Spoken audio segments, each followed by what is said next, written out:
Assalamualaikum warahmatullahi wabarakatuh.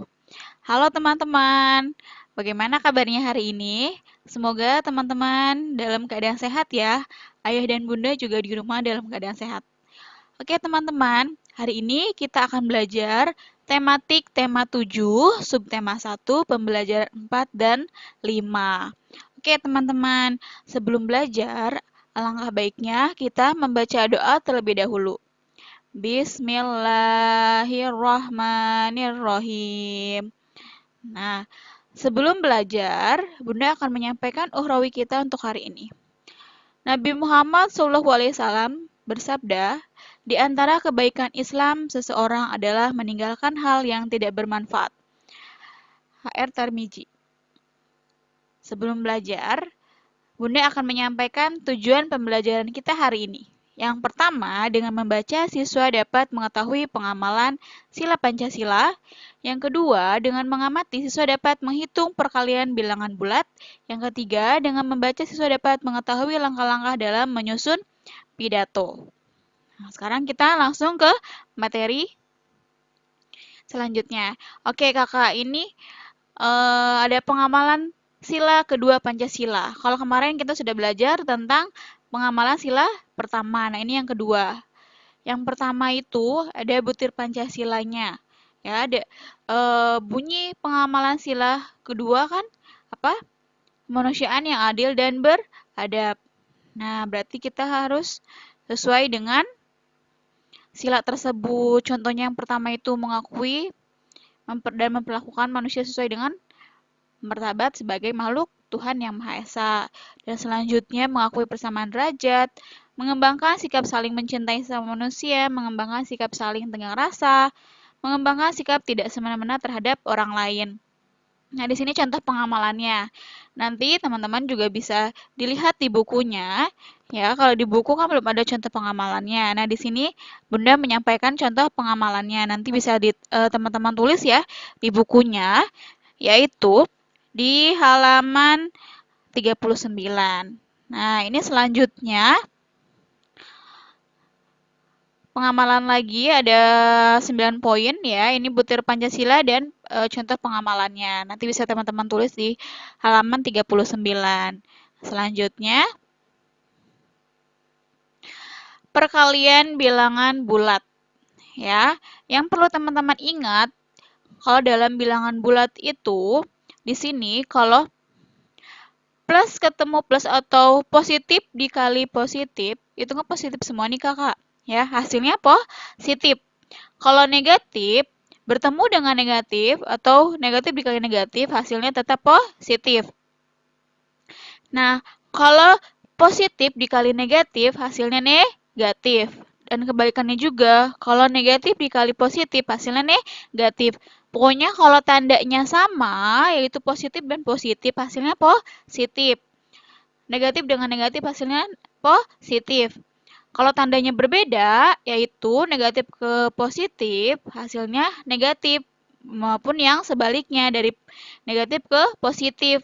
Ya, atau positif ke negatif itu hasilnya akan negatif. Ini harus teman-teman ingat ya. Dalam perkalian bilangan bulat. Nah, di sini Bunda ada contohnya. Yang pertama itu 13 dikali negatif 4. Hasilnya negatif 52 ya. Karena tandanya berbeda. Nih, ini 13-nya positif, negatif 4-nya negatif ya. Karena tandanya berbeda jadi hasilnya negatif. Nah, selanjutnya juga sama. Negatif 11 dikali 9, hasilnya negatif 99 ya. Nah, yang ketiga, negatif 15 dikali negatif 2. Nah, ini tandanya sama nih, Kak. Negatif bertemu dengan negatif ya, hasilnya jadi positif. Tetap angkanya dikalikan ya. Nah, yang selanjutnya ini sudah 3 bilangan. Negatif 5 dikali negatif 12 dikali 9. Teman-teman dikalikannya negatif 5-nya dulu dengan negatif 12. Kan itu negatif bertemu negatif, jadinya positif, yaitu 60. Nah, dikali 9. Kebetulan 9-nya positif, jadi hasilnya 540. Nah, yang terakhir, 125 dikali negatif 20 dikali negatif 14. Ya kan ini sama-sama semuanya perkalian. Gak apa-apa teman-teman di depan terlebih dahulu yang dikerjakan sebelah kiri. Berarti 125 dikali 20. Hasilnya 2000, negatif 2500 karena ada negatif 2 ya. Karena bertemu positif dan negatif. Jadi hasilnya negatif. Nah, di sini dikali negatif 14. Nah, di sini negatif bertemu negatif, teman-teman. Jadi hasilnya positif, yaitu 35.000 ya. Ini untuk contoh perkalian bilangan bulat. Nanti teman-teman bisa mengerjakan di bukunya latihan. Kalau misalkan tidak bisa atau masih bingung, boleh tanya langsung ke Bunda. Selanjutnya, pidato. Mungkin teman-teman sudah belajar pidato ya. Nah, sekarang kita belajar pidato lagi. Ini di tema ini. Kemarin di beberapa pembelajaran kita sudah belajar tentang pidato. Nah, ini untuk tujuan pidato. Yang pertama, itu informatif. Kalau informatif berarti informasi ya, itu memberikan suatu pemahaman maupun informasi terhadap orang lain. Kenapa? Karena dengan pidato itu, teman-teman menyampaikan tentang apa sih pidato yang disampaikan oleh teman-teman, ya. Nah, yang kedua, argumentatif, yaitu meyakinkan pendengar, ya, tentang pidato yang teman-teman sampaikan, ya, supaya yakin, oh, pidatonya tentang ini ya, misalkan seperti itu. Yang ketiga, rekreatif, yaitu membuat orang lain merasa senang dengan pidato yang bersifat menghibur, ya. Jadi teman-teman menyampaikan pidatonya dengan cara misalkan dengan temanya yang menarik ya, cara penyampaiannya juga menarik. Jadi orang yang mendengarkan merasa terhibur. Yang keempat, persuasif, yaitu memberikan pengaruh kepada orang lain ya. Dengan membacakan pidato tersebut, teman-teman harus bisa mempengaruhi pada pendengarnya ya. Nah, dalam tujuan pidato harus memperhatikan langkah-langkah berikut ini nih teman-teman ya sebelumnya, yaitu menentukan topik atau tema pidato.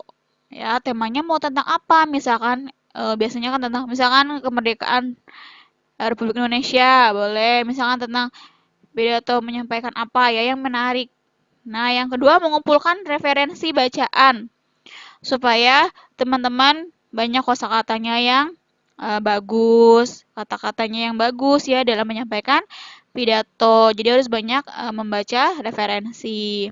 Yang ketiga, membuat rancangan teks pidato. Ya, membuat rancangannya. Dari pendahuluan dulu apa, isinya apa, dan penutup. Ya. Nah, 4, merangkai pidato. Ya, teman-teman menuliskan yang sudah ditentukan temanya apa. Nah, baru yang terakhir, latihan membaca pidato ya, latihan harus tetap latihan ya, karena kan biasanya ada yang percaya diri atau ada yang tidak percaya diri. Biasanya kalau dalam membacakan pidato ya, ini tentang pidato. Nah, selanjutnya langkah-langkah menyusun pidato ya. Yang pertama menentukan topik atau tujuan pidato yang akan disampaikan. Sebenarnya hampir sama dengan tadi ya, teman-teman. Nah, yang kedua mengumpulkan bahan terlebih dahulu. Terus yang ketiga, memilih materi yang akan digunakan untuk berpidato. Yang keempat, pemahaman dan penghayatan dari materi yang disampaikan dalam pidato. Tadi hampir sama seperti yang sudah Bunda sampaikan ya. Oke. Nah, teman-teman, untuk pembelajaran kita hari ini, tadi belajar tentang pengamalan sila Pancasila, terus belajar tentang perkalian bilangan bulat, dan terakhir tentang pidato. Di sini teman-teman nanti ada tugas. Yang pertama itu mengerjakan halaman 39 yang ayo rumuskan. Yang kedua mengerjakan halaman 40 ayo aplikasikan. Yang ketiga mengerjakan halaman 45 dan 57 itu yang matematika ya teman-teman. Nah yang keempat mengerjakan halaman 47. Halaman 47 itu membuat pidato ya. Jadi teman-teman nanti di rumah membuat pidato ya sesuai dengan langkah-langkah yang sudah teman-teman tahu. Ya, seperti apa? Ada pendahuluannya, ada isinya, ada penutup. Yang terakhir mengerjakan halaman 48 ya. Yang ayo aplikasikan. Oke, teman-teman. Untuk pembelajaran kita hari ini cukup sampai di sini. Mudah-mudahan teman-teman paham dengan apa yang Bunda sampaikan. Kalau misalkan belum paham, boleh teman-teman bertanya langsung saat Zoom atau boleh melalui WhatsApp ya. Oke, terima kasih teman-teman. Sekian dari Bunda. Wassalamualaikum warahmatullahi wabarakatuh.